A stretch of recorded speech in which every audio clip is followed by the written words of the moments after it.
NHK World Japan, over the air and on Comcast and Verizon. Making complicated healthcare decisions for the ones we love can feel overwhelming. The Maryland Healthcare Commission is here to help. It's a state agency whose mission includes helping you make informed healthcare choices. The MHCC website allows you to review and compare options like assisted living, nursing homes, and hospitals. These aren't easy decisions, but it's better to be prepared. To learn more, visit healthcarequality.mhcc.maryland.gov. The Mechanical Contractors Association of Maryland helps keep us safe and comfortable inside our office, government, healthcare, and educational facilities. They build and maintain the region's mechanical infrastructure, heating, ventilating, air conditioning, and plumbing systems. MCA Maryland contractors have been leaders in workforce development, offering hands-on experience through apprenticeships that can lead to a career in this growing industry. Visit their website to learn more about their partners and education programs. This program is made by MPT to enrich the diverse communities throughout our state and is made possible by the generous support of our members. Thank you. Connecting Marylanders to their government. This is State Circle. Good evening. Welcome to State Circle. Coming up tonight, a major milestone for a Baltimore mentorship program and a trailblazing career boosting one of our best-known local brands. But first tonight, surging inflation is hitting Marylanders in the pocketbook, as Nancy Yamada reports. It's hard. That's hard because, my salary is same, but the cost of the life is almost double. They say what goes up must come down, but nowadays it sure doesn't feel like it, not at the pump. I filled up for $69.99 my wife's SUV yesterday. Or the grocery store. But I've noticed that even things like milk, bread, cereal have gone up at Aldi. Only I pay this is almost $100, so it's nothing. 101 back. It's clear Marylanders are feeling the weight of inflation. It impacts my life a lot. I mean, I have 3 kids. 2 of them are in college and one's on the way to college. He's a senior this year. My family and I just got back. We're in the military and we just got back from overseas. And the price difference between now and then is ridiculous. Normally inflation in the last 20-30 years has been fluctuating around 2-3%. University of Maryland economics professor Boran Aroba says with inflation skyrocketing to a 40-year high of 7.9% last month, he gets asked a lot about who's to blame. Some people talk about the Federal Reserve as not having acted quickly enough and early enough. Some people talk about the unprecedented stimulus that the federal government has provided during COVID. But Aroba believes the largest factor was simply the pandemic itself. Demand for certain goods was high at a time supply chains were severely disrupted. The transportation costs are higher temporarily, and that increases the cost of the goods.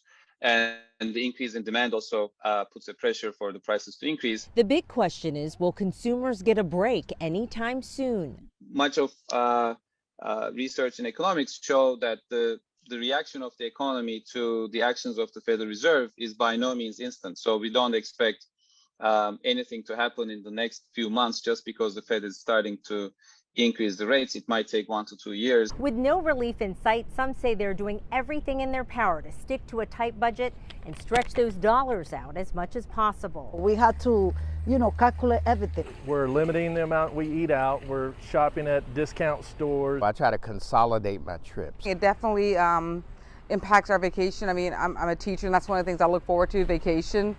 So we definitely have to travel on a budget. Tough concessions to get through uncertain times. I'm Nancy Yamada for State Circle. Nancy, thank you. Joining us now is Daria Serrani, Vice President at Towson University, Chief Economist of the Regional Economic Studies Institute there. Dr. Serrani, thank you for joining us. Thank you, Jeff, for having me. You are an expert on Maryland's economy. When we think of Maryland's economy, we think about the Port of Baltimore, we think about the federal government, educational institutions, healthcare institutions. I'm sure I'm forgetting some things, but when you put it all together, do you think we're more or less susceptible to this inflation shock than maybe some other states? So we're probably more susceptible on the wage side. Again, we have a strong market in cyber, and those are the wages that have been rising, in some cases the fastest in terms of dollar values. So that's going to be a concern. One other area is in the lower wage, the minimum wage areas, so the hotels, restaurants. Again, they're facing huge labor shortfalls, and in order to attract workers, they're offering bonuses, higher wages. So we could see some of that wage inflation creep into a cost of a meal, a cost of staying at a hotel, the cost of your transaction at your bank now might go up because in order to cover the cost for the cybersecurity expert. Labor market nationally is really tight. It's not quite as tight in Maryland, is it? It's about as tight, especially in the hot field. So, pre-pandemic, we faced shortages in healthcare, nurses primarily, as well as IT professionals. Post-pandemic, guess what? Healthcare and IT professionals. So it's still that area. We've now added another areas, individuals in hospitality, areas that we're facing some severe shortages. Truck drivers, bus drivers, all those types of things, we're facing severe shortages. The Fed is tapping the brakes, but as they're just starting that process, this remains a really good time for somebody to go get a job. Yes, this is definitely a good time to get a job. And again, it's one of those things that's, I don't foresee a major sort of, recession coming on. There might be a bit of a slowdown in the next year or two as the Fed kind of maneuvers through this. But I don't expect something as severe as the 2009 recession, which is sort of an asset bubble driven. But in the sense that this is a good time to get a job if you have the right skills and in the right area. Let's talk about the Fed, the federal government's role in this inflation spike. Notoriously, the Fed officials have been saying that this inflation increase was going to be transitory, meaning short-lived. It's proven not to be short-lived, and now they're raising interest rates, and they're saying they're going to slow down, reverse some of the money printing that's gone on.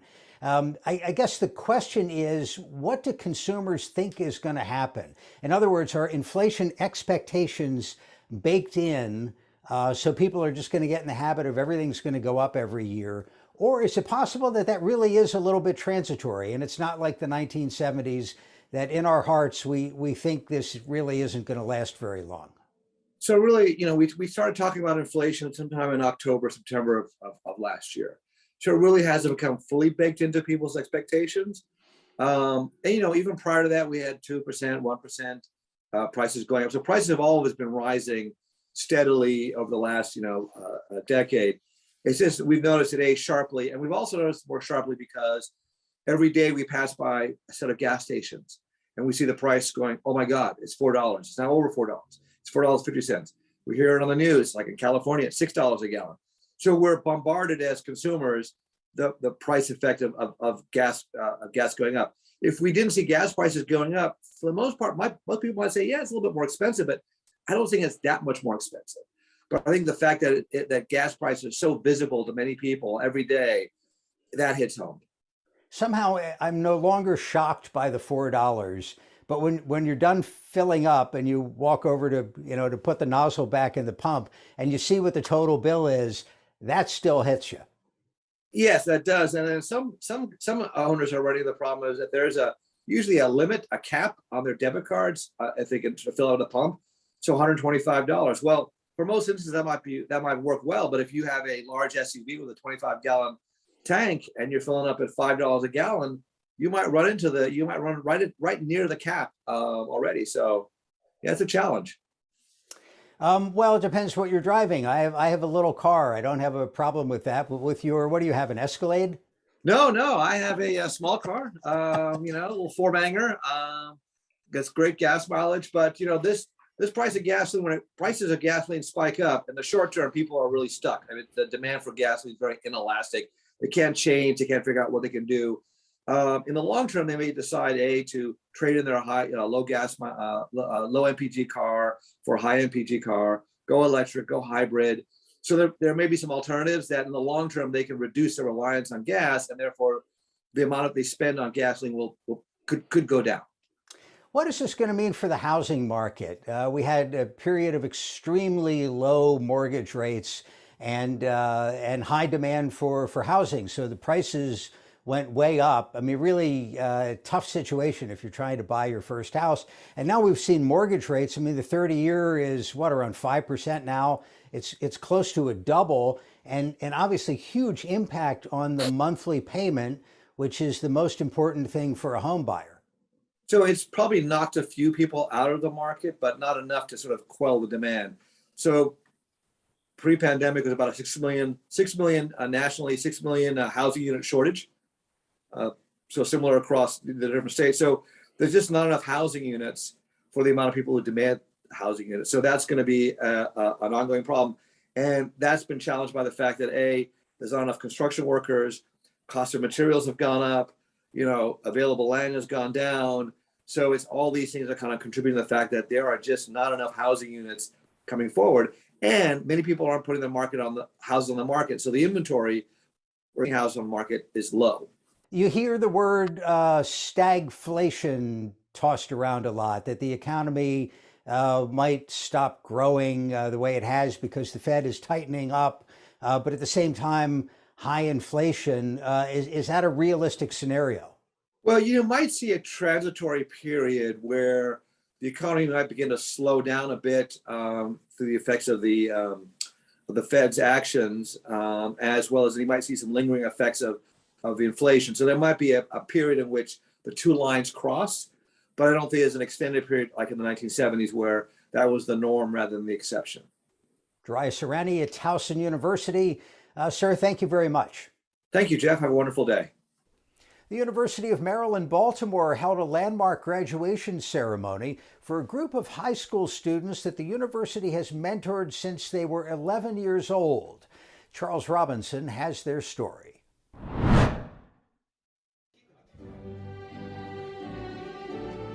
I've had the privilege of doing a lot of things up on this stage, but nothing beats this. The auspicious start began for the UMB Cure Scholars in 2015. You can see them with their oversized lab coats. Who knew they would stick with the program and, yes, succeed? So we started with 6th graders, and the question was, can they stay in a program for 7 years and graduate and go to college? And that was a big question mark for the program, and luckily what they found was the families and the scholars really believed in the mission. They really wanted to be successful, and they managed to retain in the program year after year and renew their commitment. Having the opportunity to meet many people like scientists and doctors, I got to be able to know what I want to do in the future, which is be a pediatrician, also a healthcare advocate, and do research. Most of the Cure Scholars hail from West Baltimore. That includes communities like Edmondson Village, Walbert Junction, and Park Heights. When they walk into those labs, there aren't a lot of people that look like them, but now they know they belong. Don't be dismayed when others may suggest or ask the question, do you belong? It's okay. It'll give you an opportunity to reaffirm that you do, because you surely do belong. Aisha addressed her fellow Cure Scholars and their mission. One of the main reasons why I'm big on community is what this program has done by giving us lots of resources to become better versions of ourselves and to just give back and to make our community better, have a great impact. The scholars have received over 140 acceptance letters to colleges and universities. They may be the first class to graduate from the Cure Scholars program, but they won't be the last. At the University of Maryland, Baltimore, I'm Charles Robinson for State Circle. Our newsmakers this week are Deborah Webster, director of Salisbury University School of Nursing, and Christy Simon Waterman, president of the Maryland Nurses Association. Thank you both so much for joining us. We've just concluded National Nurses Week. We've also just concluded 2 full years of a pandemic. So let me start by asking you, maybe Dr. Webster first, Your thoughts on what your profession has been through over the past 2+ years? Nursing has really been through something over the past 2 years. That includes our clinical nurses that are in practice, as well as the nurse educators that are in the profession of educating future nurses. It's just been a very, very busy time for all, a hardship, a lot of stressors that have come to surface, making it more difficult to produce those nurses to go into the practice areas.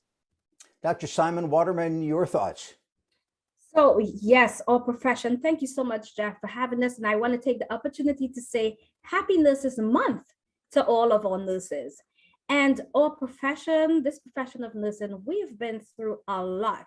Just like Dr. Webster said, the pandemic just threw, I think, everyone in society, but especially nurses in the healthcare profession, for a different perspective. We've had nurses shortage. We have had nurses leaving the profession because of the shortage and because of the pandemic. We've had, nurses who were senior nurses that were thinking about retiring, and because of the professions and because of the pandemic and the risk that they face, some of them decided to, take early retirement.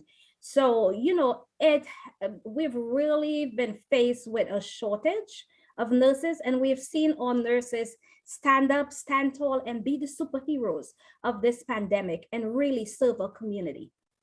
Now that nurses are seen as superheroes, I mean, I saw that this week we also passed the milestone, the sad milestone of 1 million Americans who have died from COVID-19. I wasn't able to find a good number for how many nurses have died, but it's certainly in the hundreds of people. Does that change perceptions of what nurses do and people thinking about getting into the profession, what they're getting into? I think that the perception has definitely changed, because I think now people really understand the job that nurses, that they've done for centuries, really, over the last 2 years. Nurses are now seen as being on the front line, being there, providing quality care for the patients. And they've done this forever, for centuries. And just being compassionate, being there when patients, whether it's at the bedside or the boardroom, helping to make decisions and helping to be present for patients when they're at their most really vulnerable time. So I think the pandemic really shed a light on what we as a professional organization and we as a profession, the nurses profession, what we've been doing for centuries. So I really think that the perspective from the public's perspective on nurses, that it has really provided some enlightenment on the jobs that we do daily. And maybe hasn't all been negative. I mean, the nurses are seen as really critical people in the world of healthcare. Dr. Webster, has anything changed from the standpoint of what you do at Salisbury? A lot has changed from the standpoint of what we do. Salisbury University School of Nursing has always been committed to preparing future nurses for roles in healthcare, serving hospitals and organizations in Maryland, as well as organizations outside of Maryland. But what we're starting to see is that there's a spiked interest in people that want to come into the profession. And I do believe Christy's correct that nursing has been brought to the forelight, and people are more aware of everything that nurses do every day to take care of patients, individuals, families, and populations. So we are certainly seeing more students that are leaving a career. They've already had one career. There are second-degree bachelors that are coming to us and starting a new career in nursing because of that.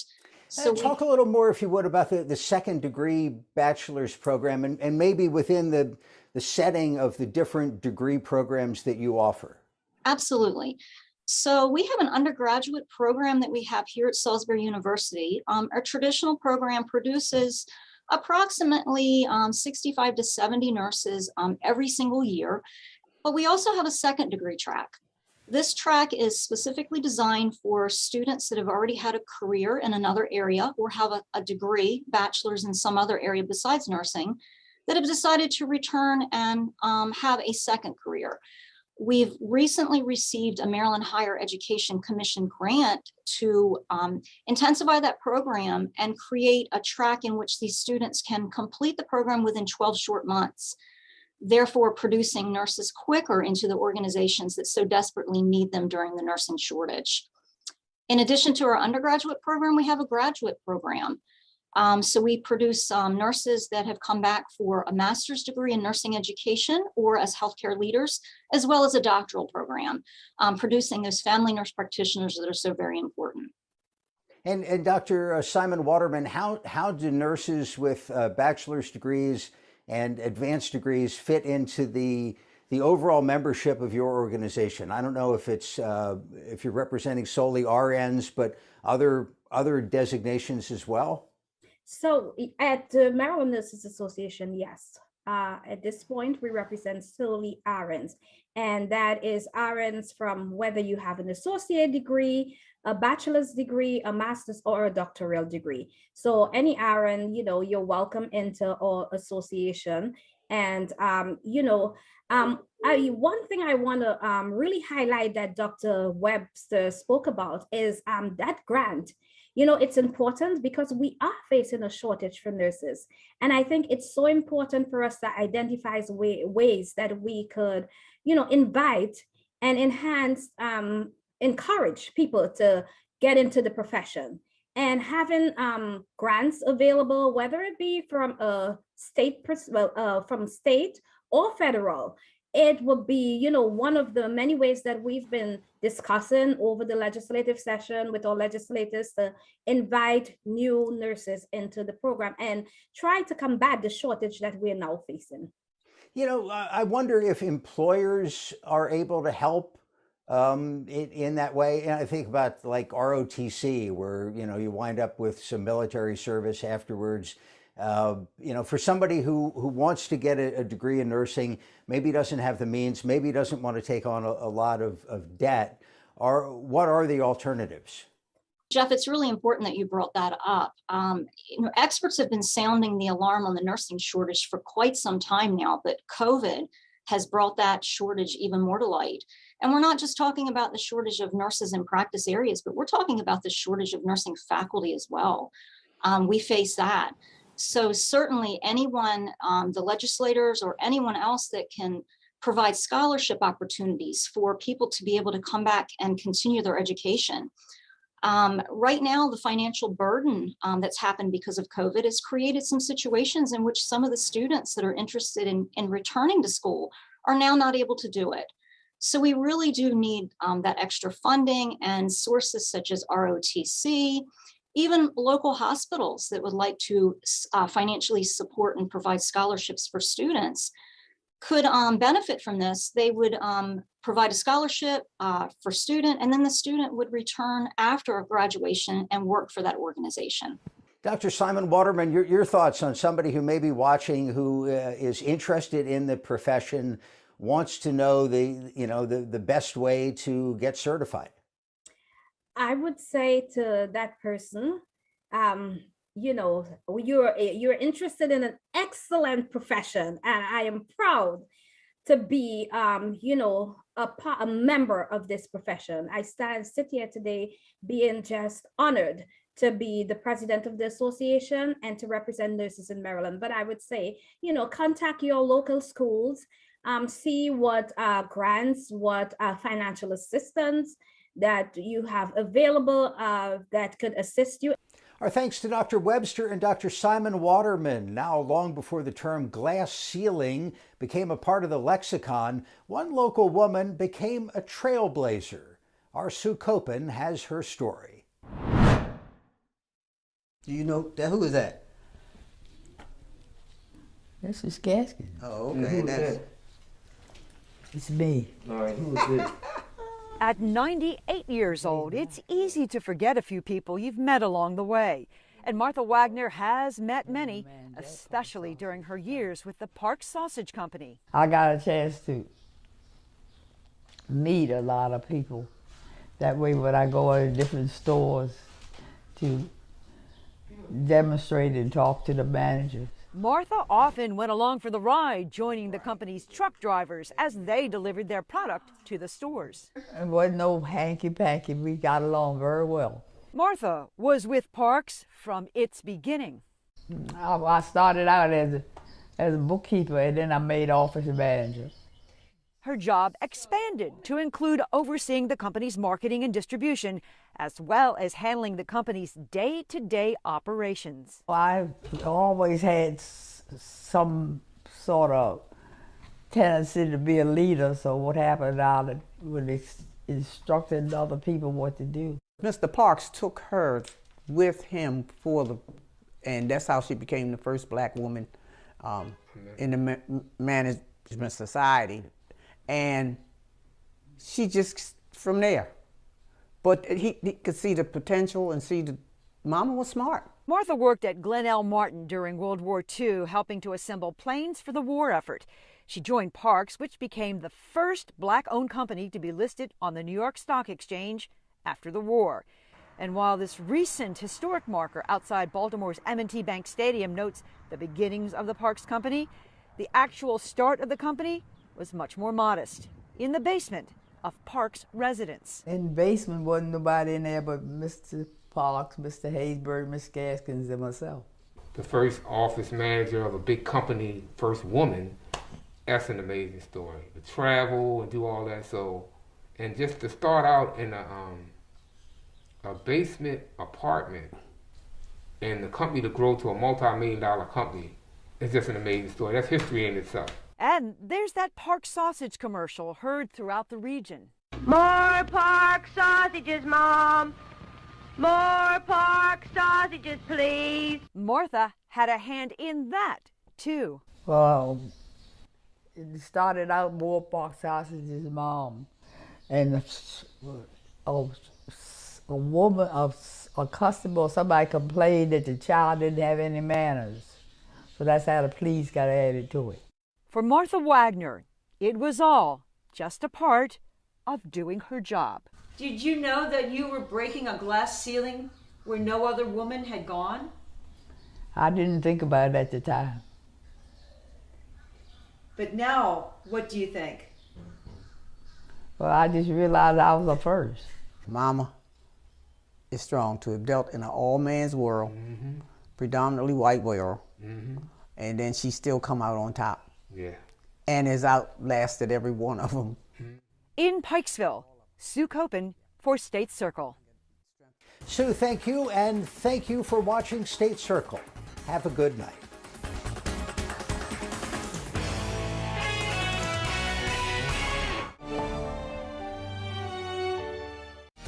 University of Maryland Center for Environmental Science, leading the way on Chesapeake Bay restoration, while guiding our state, nation, and world toward a more sustainable future. MSATP is a collective embodiment of accounting, tax, and financial service businesses. We're committed to providing quality and affordable education, technical and